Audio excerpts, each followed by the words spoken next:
Hello student, welcome back to our channel chemistry NEET guide. তো semester 3 যে suggestion series চলছে তার আজকে আমরা হ্যালো অ্যালকিন এবং হ্যালো অ্যারিন চ্যাপ্টারটার একটা সাজেশন ছোট্ট ভিডিও নিয়ে এসেছি। আবারও বলে রাখি, প্রত্যেক ভিডিওর মতো এমসিকিউ যেহেতু পরীক্ষা, তাই সাজেশন কথাটা একেবারেই অ্যাপ্রোপ্রিয়েট নয়।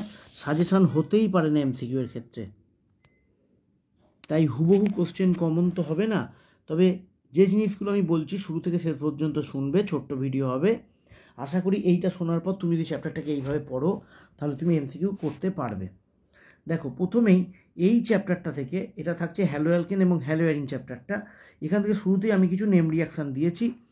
সব নেম রিয়াকশান তুমি নাও পড়তে পারো, আমি ইম্পর্টেন্ট নেম রিয়াকশানের পাশে স্টার দিয়ে দেবো। আর যেহেতু এমসিকিউ পরীক্ষা, তাই সব রিয়াকশানগুলো করতে পারলে ভালো হয়। তো নেম রিয়াকশানের ক্ষেত্রে যেগুলো একেবারে জলের মতো রেডি থাকবে সেগুলোর পাশে আমি স্টার দিয়ে দিচ্ছি। তো প্রথমে আছে দেখো ডার্জেন বিক্রিয়া। ডার্জেন বিক্রিয়াতে এসোসিয়েল-2 ইউজ হয়, বইতে অবশ্যই পেয়ে যাবে। খুব একটা গুরুত্বপূর্ণ নয়, কিন্তু হান্স ডিকার বিক্রিয়া গুরুত্বপূর্ণ বিক্রিয়া, এটাকে ট্রিপল স্টার দেওয়া যেতে পারে। এই নেম রিয়াকশানগুলো বা এই ভিডিওটাকে তুমি খাতায় যেভাবে আমি বলছি সেইভাবে একটা ছোট্ট নোট করে নিতে পারো, এবং নোট করে নেওয়ার পর তুমি সেখান থেকে এমসিকিউ প্র্যাকটিসে চলে যাবে, হাতের কাছে নোটটা রাখবে। আশা করি উপকারী হবে তোমাদের। তো হান্স ডিকার বিক্রিয়াটা খুব ইম্পর্টেন্ট।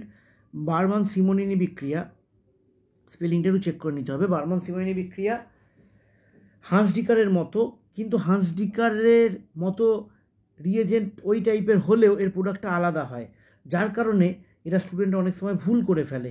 তাই এটা ডবল স্টার দিয়ে রাখলাম, করে রেখো। ফিঙ্কেলস্টাইন বিক্রিয়া ডবল স্টার করে রেখো। সোয়ার্টস বিক্রিয়াটা ট্রিপল স্টার দিলাম, করে রেখো। উইলিয়ামসন সংশ্লেষণ ট্রিপল স্টারের থেকে যদি বেশি স্টার দেওয়া যেত তাহলে তাই মনে করো। উইলিয়ামসন সংশ্লেষণ এটা কিন্তু ইথার প্রস্তুতিতেও আছে, অবশ্যই ভালো করে করবে। আচ্ছা, এবার বলি, তুমি যদি চাও তুমি তাহলে সেটজেপ আর হফম্যান যে দুটো দিয়েছি এই দুটো কিন্তু তুমি বাদ দিতে পারো, এই দুটো বাদ দিতে পারো। যাদের প্রিপারেশান রেডি, 70 পেতে চাইছে, তাদের জন্য এই দুটো। তো সেটজেপ এবং হফম্যান অপনয়ন বিক্রিয়াগুলো সম্পর্কে আমার সুন্দর ভিডিও করা আছে, যে ভিডিওর লিঙ্ক আমি ডেসক্রিপশান বক্সে দিয়ে দেবো, পারলে একটু দেখে নিও যদি শক্ত লাগে। আচ্ছা, তারপরে আসছে স্যান্ডমেয়ার বিক্রিয়া, ইম্পর্টেন্ট বিক্রিয়া। সিম্যান বিক্রিয়া, ইম্পর্টেন্ট বিক্রিয়া। উডসফিটিক বিক্রিয়া, ইম্পর্টেন্ট বিক্রিয়া। ফিটিক বিক্রিয়া, ইম্পর্টেন্ট বিক্রিয়া। উলম্যান বিক্রিয়া অল্প হলেও ইম্পর্টেন্ট বিক্রিয়া। আচ্ছা, ডাউ পদ্ধতি ট্রিপল স্টার অবশ্যই করতে হবে। কার্বিলামিন বিক্রিয়া 4টে দিতে পারলে ভালো হতো, ট্রিপল স্টার। তো যেগুলোকে আমি ট্রিপল স্টার বলছি সেগুলো কোনো মতেই বাদ দেবে না, বাদ দেবে না। সেগুলো একদম জলের মতো মুখস্থ করে নিতে হবে আমাদের, পুরো জলের মতো মুখস্থ। দেখেই বলে দিতে পারবো কে কার্বিলামিন বিক্রিয়া করবে, কার্বিলামিন বিক্রিয়ার সাহায্যে পার্থক্য করা যায়, সমস্ত জাতীয় কোশ্চেন তুমি এখান থেকে কভার পেয়ে যাবে। তো ট্রিপল স্টার দিয়েছি মাত্র দেখো একটা, ডাউ পদ্ধতি 2টো, উইলিয়ামসন 3টে, সোয়ার্টস 4টে, হান্সডিকার 5টা, মাত্র ট্রিপল স্টার দিয়েছি। আর ডবল স্টার কিছু দিয়েছি, কিছু স্টার দিইনি। এই নেম রিয়াকশানগুলো করার পর কিছু চলে যাব স্পেশাল কম্পাউন্ডসে, করবেই করবে, 100 বার করবে। এগুলোকে কিভাবে তৈরি করা হয় বই থেকে দেখে বিক্রিয়াগুলো লিখে নেবে। তো কোশ্চেন কিরাম দিতে পারে আমি তাও বলে দিচ্ছি। ক্লোরোপিক্রিন ভালো করে করবে, ডিডিটি ভালো করে করবে। তোমায় কোশ্চেন দিতে পারে ডিডিটি প্রস্তুত করতে নিচের কোন যৌগগুলি ব্যবহার করা হয়, ABCD। তাই বিক্রিয়াটা লেখা থাকলেই তুমি পেয়ে যাবে। ক্লোরোপিক্রিন প্রস্তুত করতে কোন যৌগগুলো ব্যবহার করা হয়, একদম ট্রিপল স্টার দিয়ে দিলাম, 4টে স্টার দিয়ে দিলাম, ভালো করে করবে। আচ্ছা, এরপরে কিছু টপিকে আসছি, যে টপিকগুলো না পড়লেই নয়, যে টপিকগুলো সম্পর্কে তোমাদের একটা ভালো ধারণা রাখতে হবে। যেমন ভিস আর জেমিনাল ডাইহ্যালাইড, ভিসিনাল আর জেমিনাল ডাইহ্যালাইড, এগুলো গঠন ভালো করে করবে, ব্যাপারটা বুঝবে ভালো করে। SN1 SN2 বিক্রিয়ার কোশ্চেন এটা যে দেবে, এটা কত পার্সেন্ট যে শিওর, পুরো স্টার দিয়ে ঘিরে ফেললেও কম হয়ে যাবে, দেবেই। কিরাম কোশ্চেন দেবে তোমায় বলে দিচ্ছি। নিচের কোনটি বা কোন যৌগটি দ্রুত SN1 বা SN2 বিক্রিয়া করবে, এই জাতীয় কোশ্চেন মিস করবে না কোনো মতেই। 4টে অপশান দিয়ে দেবে। আশা করি ক্লিয়ার, যত পারবে করবে, যেখানে পড়েছো করেছো, যেসব স্যারের কাছে তুমি পড়েছো সেখান থেকে হেল্প নেবে, দিয়ে যত পারবে SN1 SN2 কোশ্চেন যত পারবে করবে। আয়োডোফর্ম বিক্রিয়া স্টার দিয়ে ঘিরে ফেললেও বললাম যে কম হবে, খুব ইম্পর্টেন্ট।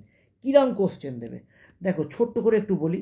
আয়োডোফর্ম বিক্রিয়া দেবে সাধারণত যেসব যৌগে কিটোমিথাইল গ্রুপ থাকে, যৌগ বলা ভুল, এখানে এইচ থাকবে বা কার্বনের গ্রুপ থাকবে, অর্থাৎ অ্যালডিহাইড কিটোন যেগুলোতে কিটোমিথাইল গ্রুপ থাকবে, আর যে কোনো টুঅল, টুঅল মানে ধরো প্রোপান টুঅল। কিরম কোশ্চেন দেবে আমি তোমায় বলে দিচ্ছি। এরা অর্থাৎ তুমি ভালো করে করবে আয়োডোফর্ম বিক্রিয়া কারা কারা করে, এটা ভালো করে করবে। এবার তোমায় কোশ্চেন দেবে যে নিচের যৌগ দুটিকে, নিচের তোমায় বলবে যৌগ দুটিকে কিভাবে পার্থক্য করবে, ঠিক আছে, পার্থক্য করবে। এবার ধরো তোমায় যৌগ দুটো দিয়েছে, একটা প্রোপান-1-অল আর একটা দিয়েছে প্রোপান-2-অল, এই দুটো দিয়েছে। তো এই যে এইমাত্র বললাম যে কোনো টুঅল আয়োডোফর্ম বিক্রিয়া করবে, তো পার্থক্য করবেতে তোমাকে দেখবে এইরকম কোনো রিয়েজেন্ট দেওয়া আছে, তাহলে এইটা উত্তর হবে, ঠিক আছে। তো আয়োডোফর্ম বিক্রিয়া ডিটেলসে লোকদর্পণে করে নেবে। আচ্ছা, তারপরে আসছি 4 নম্বর, এটা ক্লোরোফর্মের সংরক্ষণটা একটু করে রেখো, অল্প স্টার দিলাম, বিশাল ইম্পর্টেন্ট না হলেও ইম্পর্টেন্ট। মানে ক্লোরোফর্মকে কীভাবে রাখা হয়, কী মিশিয়ে, অ্যান্টিঅক্সিডেন্টটা কী মেশানো হয়, ক্লোরোফর্মকে কীভাবে রাখা হয়, মানে অ্যান্টিঅক্সিডেন্টটা কী মেশানো হয়, ক্লোরোফর্মকে খোলা বাতাসে রাখলে কী ঘটনা ঘটতে পারে, এই জাতীয়। আচ্ছা, তারপর আসছে আরএস নামকরণ, বাদ দিও না, একটা না একটা আসবেই সেমিস্টার 3-তে আসবেই একদম। আচ্ছা, আর কিছু ইম্পর্টেন্ট টপিক মাথায় আসছে সেগুলো বলে রাখছি। দেখো, আরওইচ থেকে আরসিএল করার জন্য আমরা PCl5 ব্যবহার করতে পারি, PCl3 ব্যবহার করতে পারি, SOCl2 ব্যবহার করতে পারি। তোমায় দিতে পারে কোনটা বেস্ট রিয়েজেন্ট, এটা বেস্ট রিয়েজেন্ট। কেন?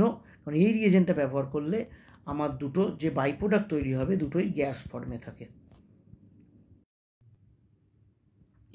এরপরে আসি, দেখো NBS এর কাজটা থেকে কোনো না কোনো কোশ্চেন তোমায় দিতে পারে। ধরো এইটা দিয়েছে, NBS দিয়েছে, N ব্রোমোসাকসিনামাইড যার নাম, তার সাথে HNO, H2O এইসব দিয়েছে, এটাই হচ্ছে মেন রিয়েজেন্ট। এখানে মনে রাখবে ডবল বন্ডকে ডিস্টার্ব না করে ডবল বন্ডের পাশের কার্বনে ব্রোমিনেশন হয়, এইটাকে বলি অ্যালাইলিক ব্রোমিনেশন। এইরকম আরেকটা বিক্রিয়া বলে রাখছি, জেনারেলি আমরা জানি ডবল বন্ডেই অ্যাটাকটা হয়। আরেকটা বিক্রিয়া বলে রাখলাম, Cl2 400 ডিগ্রি দিলেও এখানে Clটা ঢুকবে ধারের কার্বনে। তো এই জাতীয় টুকটাক কোশ্চেনগুলোকে আমাদের একটুখানি দেখে রাখতে হবে, নজরে রাখতে হবে, মনে রাখতে হবে। ধরো আরেকটা দেখিয়ে রাখি, এই টাইপের দিতেই পারে অনেক সময় তোমায়। ধরো এরম দিতে পারে, এটা আছে CH2OH, এটা আছে OH, এখানে তোমায় দিল HCl দিল। ওরা দেখতে চাইছে যে তুমি কি করো, এই OHটাকে Cl করো না এটাকে Cl করো। এখানে জানবে এখানে রেজোনেন্স হয়, তাই এই OHটা Cl হবে না, উত্তরে এই OHটা Cl হয়ে যাবে। আচ্ছা, এখান থেকে যদি গ্রিগনাট থেকে দেয়, গ্রিগনাট পরের চ্যাপ্টারেও পাবে অ্যালকোহলে। ধরো গ্রিগনাট থেকে দিলে, একটা দেখিয়ে দিচ্ছি, CH3MgBr এখানে সাধারণত দিয়ে দিতে পারে জল। তো যদি জল দেয় তাহলে তুমি কি করবে, এই CH3-র সঙ্গে এই জলের একটা Hকে যোগ করে দেবে, উত্তর হয়ে যাবে। ধরো তোমায় এনাম দিয়েছে C6H5MgBr, জলের জায়গায় তোমায় দিয়েছে D2O, ডয়টেরিয়াম D2O, তাহলে এখানে C6H5MgBr মানে কি হলো, এইটা MgBr ওপরে ছিল, যদি জল দিত তাহলে এখানে একটা H ঢুকে যেত বা বেঞ্জিন হতো, লেখার দরকার নেই। যেহেতু D2O দিয়েছে, যেটা আছে সেটাতে একটা D ঢুকবে, অর্থাৎ C6H5D, অর্থাৎ জল দিলে হতো C6H6 H ঢুকতো, আর D2O দিলে D ঢুকবে। তো এই মোটামুটি তোমরা করে যাও। এর সাথে ক্লোরোফর্মের পরীক্ষাগার প্রস্তুতিটা একটু দেখে নিও, এই করে যাও। এই করে গেলে আমার বিশ্বাস, যদি এর সাথে তোমরা মোটামুটি 50 বা 100টা MCQ প্র্যাকটিস করো, আশা করি তোমরা সব পারবে। আর এই চ্যাপ্টারের MCQ আমাদের ডেসক্রিপশন বক্সে দেওয়া রইল, প্রয়োজন হলে দেখে নিও। খুব তাড়াতাড়ি অন্য চ্যাপ্টারের সাজেশন নিয়ে আমরা আসছি।